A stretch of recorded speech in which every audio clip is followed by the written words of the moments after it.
നിന്നിലലിയ രചന Ashley. അവതരണം സാലിം കരുണ. വിനു ആകെ tension അടിച്ച് ക്ലാസിന്റെ റൂമിലെ വാതിൽക്കലിൽ ഫോണും പിടിച്ച് നിൽപ്പായിരുന്നു. ലിയോണിയെ കാണാനെന്ന് എത്തുമെന്ന് ആൽഫി പറഞ്ഞപ്പോൾ മുതൽ അവർ തമ്മിൽ എന്താകുമെന്ന് ആലോചിച്ച് അവനൊരു ടെൻഷനാണ്. അവനൊരു ചായ കുടിക്കാൻ തോന്നി. പയ്യെ എഴുന്നേറ്റ് താഴെയുള്ള സ്റ്റെപ്പ് ഇറങ്ങി ക്യാൻറ്റീനിലേക്ക് പോകാൻ നടന്നതും പെട്ടെന്നാണ് താഴത്തെ കോറിഡോറിൽ കൂടി നടന്നു പോകുന്നവളെ അവൻ കണ്ട്. നിത്യ. അവളെ കണ്ടവൻ ഞെട്ടലോടെ വിളിച്ചു. വിനു വേഗം പടിയിറങ്ങി ആ കോറിഡോറിലേക്ക് ചെന്ന് നോക്കി. ഇല്ല, അവളവിടെ കണ്ടില്ല. എനിക്കിനി തോന്നിയതാണ്. അവളല്ലേ ഞാനവിടെ കണ്ട്. ഓ, അവളങ്ങ് ചെന്നൈയിലല്ലേ, പിന്നെ ഇവിടെ എങ്ങനെ കാണാനാ? അവൻ തലചൊറിഞ്ഞ് ചിന്തിച്ചു. ഡാ വിനുവേ, നീ പ്രോജക്റ്റ് സബ്മിറ്റ് ചെയ്തില്ലേ? ആ അരുൺ സാറ് നിന്നെ തിരക്കി. സാറ് ലാബിലുണ്ട്, ഒന്ന് പോയി കണ്ടേരെ.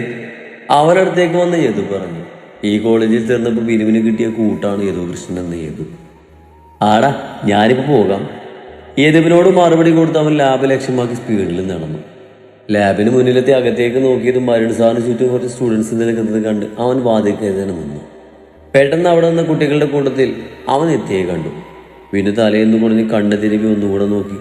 പക്ഷേ ഇത്തവണ അവൾ അവനോട് കണ്ടില്ല. അവൻ വേഗം അവിടുന്ന് മാറി. എൻ്റെ ഈശ്വര, എനിക്കിതെന്നാ പറ്റി? എങ്ങോട്ട് നോക്കിയാൽ ഞാൻ ഈ ചുള്ളിക്കമ്പനിയാണല്ലോ കാണുന്നത്. ഇനി നിച്ചി പറയാറുള്ള പോലെ എനിക്ക് ശരിക്കും ആ തീപ്പെട്ടികളോട് പ്രേമം തോന്നിയ ദേവേ. ഭിത്തിയിലേക്ക് ചാരിയിരുന്നവൻ നെഞ്ചിൽ കൈവച്ച് അന്താളിപ്പോടെ പറഞ്ഞു. ചേച്ചി വിഷമിക്കാതെ. അറിഞ്ഞോ അറിയാതെ ചെയ്തു പോയ തെറ്റുകൾക്ക് ദൈവം കൊടുത്ത ചെറിയൊരു ശിക്ഷ. അതാ ചേച്ചിയുടെ ബ്രദറിന് സംഭവിച്ചത്. അങ്ങനെയൊക്കെ ആയതിൽ ചേച്ചിയുടെ തെറ്റെന്താ ഉള്ളത്? ചേച്ചിക്ക് അതിലൊരു ഫീലിംഗ് ഉണ്ടാവേണ്ട കാര്യമല്ല. അദ്ദേഹത്തിൻ്റെ ആക്സിഡന്റ് ചേച്ചി അറിഞ്ഞിട്ടില്ലല്ലോ, അത്രയല്ലേ ഉള്ളൂ. തൻ്റെ തോളിൽ ചാഞ്ഞ് കണ്ണുനീര് വാർക്കുന്ന നീയുടെ തോളിൽ തട്ടി ആശ്വസിപ്പിച്ച് പറഞ്ഞു. നീ അത് കേട്ടൊന്ന് മൂളി. ചാച്ചനെ പഴയതുപോലെ കാണാൻ എനിക്ക് പറ്റുന്നില്ല മോളെ. ഒരുപാട് അകൽച്ച തോന്നുക. ഇങ്ങനെ വയ്യാതിരിക്കുന്ന ഈ സമയത്ത് ഞാൻ അങ്ങനെ ചിന്തിക്കാമോ? അതാ എനിക്ക് വേദനിക്കുന്നേ. അത് സാരില്ല എൻ്റെ ചേച്ചി പെണ്ണെ. ചേച്ചി അനുഭവിച്ച വേദനയും ചെറുതല്ലല്ലോ. വേണ്ട സമയത്ത് ഒരു കൂടപ്പിറപ്പ് എന്ന പരിഗണന പോലും ആ ചേട്ടൻ ചേച്ചിക്ക് തന്നിട്ടില്ലല്ലോ. ആ മുറി വിടങ്ങാൻ സമയം കൊടുക്ക്. ബലമായി കൂടിച്ചേരാൻ ശ്രമിച്ചാൽ നിരാശ ഉണ്ടാവും. നീ ഒന്ന് മൂളി. എന്തായാലും നീ ഇപ്പൊ വന്നത് നന്നായി നിത്യേ. നിന്നെ ഒരുപാട് മിസ് ചെയ്ത് ഞങ്ങളെല്ലാവരും, പ്രത്യേകിച്ച് എൻ്റെ വിനു. കണ്ണുകൾ തുറച്ച് ചെറിയ ചിരിയോടെ നീ അവളോട് പറഞ്ഞു. ചേച്ചിയുടെ ആ പുന്നാര അനിയൻകുട്ടനെ ഞാൻ ഒന്ന് കാണുന്നുണ്ട്. എന്നെ മിസ് ചെയ്ത് പോലും. അവള് പോന്നിട്ട് ഇത്രയും ദിവസമായിട്ട് എനിക്കൊരു മിസ് കോൾ പോലും തന്നിട്ടില്ല. ആ ദുഷ്ടൻ. ഇന്ന് കോളേജിൽ വെച്ച് ഞാൻ ചെറിയൊരു ഡോസ് കൊടുത്തിരുന്നു. ഇങ്ങ് പാരട്ടെ, അതിന്റെ ബാക്കിയും കൂടി ഞാൻ കൊടുക്കുന്നുണ്ട് ആ കാണ്ടാമൃഗത്തിന്. മുഖം കൂർപ്പിച്ച് നിത്യ പറഞ്ഞത് കേട്ട് നീ ആ പൊട്ടിച്ചിരിച്ചു പോയി. ഒരു വിസ്കി ബോട്ടിലുമായി തന്റെ മുറിയിലിരുന്ന് മദ്യപിക്കുകയായിരുന്നു സൂസി. ജെസ്സി വിളിച്ചിരുന്നു അവളെ. സാറെ ആൽവി കുരിശുമരത്തേക്ക് കൊണ്ടുവന്നതും അവരവിടെ തുടങ്ങിയ ഭരണവുമൊക്കെ വള്ളിപുള്ളി തെറ്റാതെ ജെസ്സി സൂസിയെ അറിയിച്ചു. അപ്പോൾ മുതൽ ഭ്രാന്ത് പിടിച്ചതുപോലെ നടക്കുകയാണ് സൂസി. കഴിഞ്ഞുപോയ കാര്യങ്ങൾ അവരുടെ ഉള്ളിലേക്ക് ഓടിയെത്തി. BA പഠനം കഴിഞ്ഞ് മുന്നോട്ട് പോകാൻ താല്പര്യമില്ലാതെ വീട്ടിലെ കല്യാണാലോചനയുമായി നിൽക്കുകയായിരുന്നു സൂസി. അപ്പനോട് പറഞ്ഞ് മുന്തിയ കാശുകാരനെ തന്നെ തനിക്ക് വേണ്ടി ആലോചിക്കണമെന്ന് കച്ച കെട്ടിയിരുന്നു. അപ്പോഴാണ് അന്ന് അപ്രതീക്ഷിതമായി സാറയുടെയും എബ്രഹാമിന്റെയും ബന്ധം അവൾ അറിയുന്നത്. ഇരുവരെയും ആളൊഴിഞ്ഞ സ്ഥലത്ത് വെച്ച് കണ്ടു ചെയ്തു. ഉള്ളൊന്ന് കാളി എബ്രഹാമിനെ അവൾക്കൊപ്പം കണ്ടപ്പോൾ. കുരിശുമുറ്റം തറവാടിൽ ഒറ്റ മകൻ. എബ്രഹാമിനെ മോഹിക്കാത്ത പെണ്ണ നാട്ടിലില്ല. കോടീശ്വരന്മാരുടെ പെൺമക്കൾക്ക് വേണ്ടി അങ്ങോട്ട് പോയി കല്യാണം ആലോചിക്കുന്ന സമയമാണ്. അപ്പോഴാണ് സാറയുമായി എബ്രഹാം പ്രണയത്തിലായത്. അത് സൂസിക്ക് ചിന്തിക്കുന്നതിലും അപ്പുറമായിരുന്നു. ചെറുപ്പം മുതലേ സൗന്ദര്യത്തിലും തന്നേക്കാൾ മുന്നേ നിൽക്കുന്നവളായിരുന്നു സാറ. കൂട്ടത്തിൽ പഠിക്കാനും മിടുക്കിയായിരുന്നു. അതിൻ്റെ എല്ലാ ചുരുക്കം സൂസിക്ക് സാറയോടുണ്ടായിരുന്നു. അതുകൊണ്ട് തന്നെ സാറക്ക് അവരുടെ ബന്ധത്തിൽ വല്ലാത്ത കുശുമ്പും അസൂയയും തോന്നി. അപ്പോഴാണ് നിലച്ചിരിക്കാതെ എബ്രഹാമിന്റെ അപ്പൻ ലൂയി സാറയെ മകന് വേണ്ടി കല്യാണം ആലോചിക്കാൻ വരുന്ന കാര്യം ജെസ്സി വഴി അറിയുന്നത്. സൂസിയും ജെസ്സിയും ഒരുമിച്ച് പഠിച്ചവരും ഉറ്റ സുഹൃത്തുക്കളൊക്കെയാണ്. അതുകൂടി അറിഞ്ഞതോടെ സൂസിയുടെ നില തെറ്റി. സാറക്ക് തന്നേക്കാൾ ഉയർന്നൊരു ബന്ധം ലഭിക്കുന്നത് ഒരിക്കലും ഉൾക്കൊള്ളാനായില്ല. പിന്നെ ആലോചന എങ്ങനെ മുടുക്കണം എന്ന് ആലോചിച്ചപ്പോൾ ജെസ്സിയുടെ ബുദ്ധിയായിരുന്നു ആ കല്യാണജന തന്നിലേക്ക് തിരിച്ചുവിടുക എന്നത്.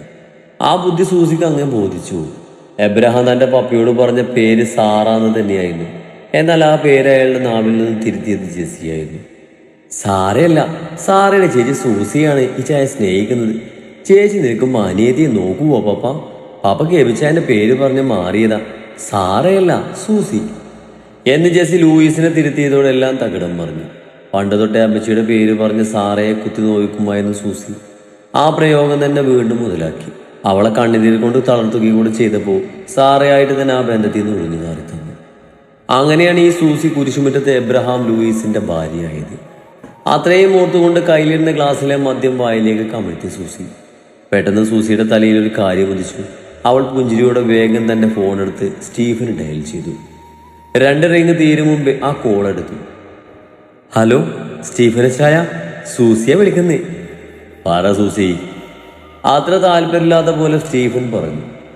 ഉടനത്തിനൊരു ഡേറ്റ് ഫിക്സ് ചെയ്ത് ആ ചായൻ്റെ മകൾ ആൻമേരിയും എൻ്റെ മോൻ ആൽഫിയും തമ്മിലുള്ള കല്യാണത്തിൻ്റെ കാര്യങ്ങളൊക്കെ മുന്നോട്ട് നീക്കിക്കോ. എന്താ സൂസി പെട്ടെന്ന് ഇങ്ങനെ? ആൽഫി സമ്മതിച്ചോ കല്യാണത്തിന്? അതെങ്ങനെ എന്താന്ന് അച്ഛൻ അറിയണ്ട. മിന്നുകെട്ടിന് ആൽഫി സമ്മതിക്കും, ഇതെന്റെ വാക്കാ. മുഖത്ത് വിരിഞ്ഞ നിഗൂഢ ചിരിയോടെ സൂസി അയാളോടത് പറഞ്ഞതും സ്റ്റീഫന്റെ മുഖത്തും ഒരു വിജയച്ചിരി നിറഞ്ഞു. കോളേജ് വിട്ട് വന്നതും നീയെ കാണാൻ വേണ്ടി ഓടുവായിരുന്നു വിനു. അവൻ ഹാളിലെത്തിയതും മാമ പെട്ടെന്നൊരു കുഞ്ഞു ശബ്ദം അവനെ തേടിയെത്തി. കുഞ്ഞിപ്പെണ്ണാണ്. ഹാളിലെ വലിയ സോഫയിൽ എബ്രഹാമിന്റെ മടിയിലിരുന്നാണ് അവൾ അവനെ വിളിക്കുന്നത്. ഓജി എവിടെ പോവാ? ഞാൻ ഇവരിയ്ക്കുന്നേ നീ മൈൻഡ് പോലും ചെയ്യുന്നില്ല. ഇരു കൈകളും മാറോട് പിണച്ചു കെട്ടി വീർപ്പിച്ച് കെട്ടിയ മുഖവുമായി പെണ്ണ് ചോദിച്ചു. അയ്യോടി, മാമച്ചിയുടെ മോളിവിടെ ഉണ്ടായിരുന്നോ? ഞാൻ കണ്ടില്ല മുത്തേ. ഞാനേ മോളെ അമ്മനെയും കണ്ടിച്ച് വരാന്നിട്ട് എന്നിട്ട് എന്റെ മുത്തിനെ കൊണ്ട് കളിക്കാൻ പുറത്തേക്ക് പോട്ടോ. അവൻ ചെന്ന് കുഞ്ഞിയുടെ കവളിൽ പിടിച്ച് കൊഞ്ചിച്ചു കൊണ്ട് പറഞ്ഞു. എന്നെ പോക്കോ, പോയി അവനെ കണ്ടോ? അവൻ ഇങ്ങനെ ഇരിപ്പിഞ്ചി. അവനെ നോക്കി വാപത്തി കളിയോടെ ചിരിച്ചുകൊണ്ട് ഒരു ഈണത്തിൽ കുഞ്ഞി പറഞ്ഞതും ഇവളെന്താ ഈ പറയുന്നത് നോക്കി വിരിഞ്ഞിട്ടി. എന്തടി കളി അങ്ങനെ ഒരു ടോക്ക്? വിനൊന്ന് എത്തിച്ചു വിളിക്ക്. ഒന്നുമില്ല. കണ്ണുപൊത്തി എബ്രഹാമിന്റെ നെഞ്ചിലേക്ക് മുഖം പൊഴുത്തി കാന്താരി പെണ്ണ് അവനോട് പറഞ്ഞു. എന്താ പപ്പ ഇവളീ പറയുന്നേ? ഏയ് ഒന്നുമില്ലടാ, ഇവള് നിന്നെ കളിപ്പിക്കാൻ ചുമ്മാ പറയുന്നതാ. നീ മേളിലോട് ചെന്ന് പോയി നീ മോളെ കാണ്. വിനു എബ്രഹാമിനെ നോക്കി ചോദിച്ചതും അയാൾ ചിരിയോട് അവനോട് മറുപടി പറഞ്ഞു. തിരിച്ചു വരട്ടെ, നിനക്ക് ഞാൻ തരടി കൂരിപ്പി. വിനു കുഞ്ഞിയുടെ കവളിലൊന്ന് പിച്ചിട്ട് മുകളിലേക്ക് പോയി. ഡേ കള്ളിപ്പെണ്ണേ. വിനു അങ്ങ് പോയതും എബ്രഹാം ചിരിയോടെ കുഞ്ഞിയെ വിളിച്ചതും കുഞ്ഞിപ്പെണ്ണ് അയാളെ നോക്കി കണ്ണടച്ച് കാണിച്ച് പൊട്ടിച്ചിരിച്ചു. മുറിയിലെ വലിയ ചില്ലുചാലകത്തിൽ മുഖം മുട്ടിച്ച് പുറത്തേക്ക് നോക്കി നിൽക്കുകയായിരുന്നു നീയാം. പെട്ടെന്ന് പിറകിൽ നിന്നും ഇരു കൈകളും പിടിപ്പിൽ ചുറ്റി അരയിൽ പിടിമുറുക്കി. ആ കൈകളെയും അതിൻ്റെ ഉടമയെയും അറിയാവുന്നത് കൊണ്ട് തന്നെ അവളുടെ മുഖത്ത് നേർമയായൊരു പുഞ്ചിരി വിരിഞ്ഞു. അവൻ്റെ കൈകൾ അവളുടെ ഉടലിൽ മുറുക്കി. ചെറിയൊരു വിറയിൽ അനുഭവപ്പെട്ടുവെങ്കിലും ഈ ഒരാളുടെ സാമ്യം ഇപ്പോൾ തനിക്ക് ഏറെ പ്രിയപ്പെട്ടതാണോ എന്ന് ഓർത്തു. അത്യാവശ്യമായിട്ട് ഓഫീസിൽ പോകണം, തിരക്കുണ്ടെന്നൊക്കെ പറഞ്ഞ് പോയിട്ട് എന്ത് പറ്റി തിരികെ വന്നേ? എൻ്റെ പെണ്ണിയോടെ വിഷമിച്ചിരിക്കുമ്പോൾ ഞാൻ എങ്ങനെ കുറിച്ച് നിന്നെത്തിച്ച് പോകുന്നേ? ചിരിയോടെ നീയ പറഞ്ഞതും ചുണ്ടിൽ വിരിഞ്ഞ കള്ളച്ചിരിയോടെ കടുപ്പം നിറഞ്ഞ തന്റെ ഹസ്കി ശബ്ദത്തിൽ ആൽഫി അവളുടെ കാതോറും ഉത്തരം പറഞ്ഞു. അവന്റെ ചുടി ശ്വാസം അടിച്ചതും ചിരിയോടെ നീയുടെ മുഖത്ത് നാണത്തിന്റെ ചുവപ്പ് രാശികൾ നിറഞ്ഞു. അവൾ തിരിഞ്ഞവനെ നോക്കിയത് പെണ്ണിന്റെ നെറ്റിയിൽ അവൻ ചുണ്ട് ചേർത്തിരുന്നു. ഇരുമിഴികളും അടച്ച് സ്വീകരിച്ചു നീയ. ആ സമയം ഉള്ളിൽ ഉളഞ്ഞു മറിയുന്ന വേദന മാഞ്ഞു പോകുന്നത് അവൾ അറിയുന്നുണ്ടായിരുന്നു. നിനക്ക് പെട്ടെന്നൊന്നും മറക്കാനാവില്ല നിശ്ചയം അറിയില്ല പെണ്ണെ. പിന്നെ എന്നാത്തിനാ ഒരുപാട് ആലോചിച്ചു കൂട്ടി മനസ്സിനെ വേദനിപ്പിച്ച് ഇങ്ങനെ സ്വയം ശിക്ഷിക്കുന്നേ? എല്ലാം ശരിയാകൂടാ. അവളുടെ കവളിലൊന്ന് തട്ടി ചിരിയോടെ അവൻ പറഞ്ഞതും തലയാട്ടിക്കൊണ്ട് അവൻ്റെ നെഞ്ചിലേക്ക് ചാഞ്ഞു നീയാം. അവനും ഇരുകൈകൾ കൊണ്ടും വെറുതെ പൊടുന്ന പോലെ. ഞാൻ പോയി കണ്ടോളാം ചാച്ചനെ, പയ്യെ മതി, പയ്യെ മതി. ഞാൻ തന്നെ എൻ്റെ പെണ്ണിൻ്റെ മാപ്പിന് വേണ്ടി എത്ര നാൾ കാത്തിരുന്നതാ. അപ്പോ എൻ്റെ അളിയനെ ചിരി വിയർക്കട്ടെ. അവൻ കളിയോടെ പറഞ്ഞത് നീയൊക്കെ ചിരി വന്നു. പെട്ടെന്ന് അയ്യോ ഒരലർച്ചയായിരുന്നു വരുന്നത് കേട്ടത്. അതെൻ്റെ ആ ചെറിയ അളിയൻ്റെ ഒച്ചയാണല്ലോ. ഇവനെന്ത് പറ്റി? അതാ പെണ്ണ് വല്ലോ പണി ഒപ്പിച്ച് കാണും. പുറത്തേക്ക് നോക്കി ആൽഫി ചോദിച്ചതും ചിരിയോടെ നീയ പറഞ്ഞു. ഓ, പറഞ്ഞ പോലെ നമ്മൾ നെറ്റിക്കൂട്ടി ലാൻഡ് ചെയ്തിട്ടുണ്ടല്ലേ.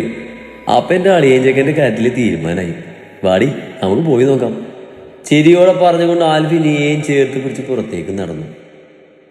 അളിയനി ചായ, എനിക്ക് കാര്യമെന്തോ പറ്റിയിട്ടുണ്ട്. നിങ്ങളുടെ അസുഖം എനിക്കും തുടങ്ങിയെന്നാ തോന്നുന്നേ. മുറിക്ക് പുറത്തിറങ്ങി ആൽഫിക്കും നീയക്കും അരികിലേക്ക് ഓടി വന്ന് വിനു ആൽഫിയെ പിടിച്ചു പറഞ്ഞു. എന്താടാ, എന്തു പറ്റി? എൻ്റെ പൊന്നളിയ, ഞാൻ എവിടെ നോക്കിയാലും അവളെ കാണുന്നേ. കോളേജിൽ വെച്ച് കണ്ടു, ക്യാൻറ്റീൻ വെച്ച് കണ്ടു, ദേ ഇപ്പതാ നമ്മുടെ വീട്ടിൽ ബാൽക്കണിയിൽ നിൽക്കുന്നവള്. വിനു പ്രാളത്തോടെ പറഞ്ഞു. എടാ അവളെന്ന് പറയാൻ നീ ആരെ കണ്ടെന്നാ ഈ പറയുന്നത്? എന്റെ നിജി ആ നിത്യേ, ഞാൻ അവൾ തിരിഞ്ഞും പറഞ്ഞ് എല്ലായിടത്തും കാണുക. ഒന്നെങ്കിൽ എനിക്ക് ഭ്രാന്തായി, ഇല്ല എനിക്ക് അവൾ പ്രേമായി. രണ്ടിലൊന്ന് എന്തായാലും പറ്റി. അവൻ നിലവിളിച്ചുകൊണ്ട് പറഞ്ഞ് നീയെ കെട്ടിപ്പിടിച്ച് അവളുടെ തോളിലേക്ക് കിടന്നു. നീ അടക്കി പിടിച്ച് ചിരിച്ചുകൊണ്ട് ആൽഫിയെ നോക്കി. പെട്ടെന്നാണ്. നീയേച്ചി ഞാനൊന്ന് ഇറങ്ങുവാണേ, രാത്രിയിലത്തേക്കുള്ള ഫുഡ് ഉണ്ടാക്കണം, പിന്നെ കുറച്ച് സാധനങ്ങൾ കൂടി അൺപാക്കിങ് ചെയ്യണം. അങ്ങോട്ടേക്ക് വന്ന് നിത്യ നീയെയും ആൽഫിയെയും നോക്കി കാഷ്വലായിട്ട് പറഞ്ഞു. അവളുടെ ശബ്ദം കേട്ട് പിന്നെ ഞെട്ടിലോടെ പെട്ടെന്ന് നീയുടെ തോളിൽ നിന്ന് തലപൊക്കി നോക്കി. നീ ഇനി ഒന്നും വെക്കേണ്ട പെണ്ണ്, ഡിന്നർ എവിടെ നിന്നാക്കാം. വൈകിട്ട് അച്ഛനെയും കൂട്ടി ഇങ്ങോട്ട് വാ കേട്ടോ. ശരി ചേച്ചി, എന്നാ ഇറങ്ങാം. ആൽഫിച്ചായ പോട്ടെ. നീയോടും ആൽഫിയോടും ടാറ്റ കാണിച്ച് അവർക്ക് അടുത്ത് നിൽക്കുന്നവനെ ഒന്ന് ഇടങ്ങാനും രൂക്ഷമായി നോക്കിക്കൊണ്ട് നിത്യം നടന്നു.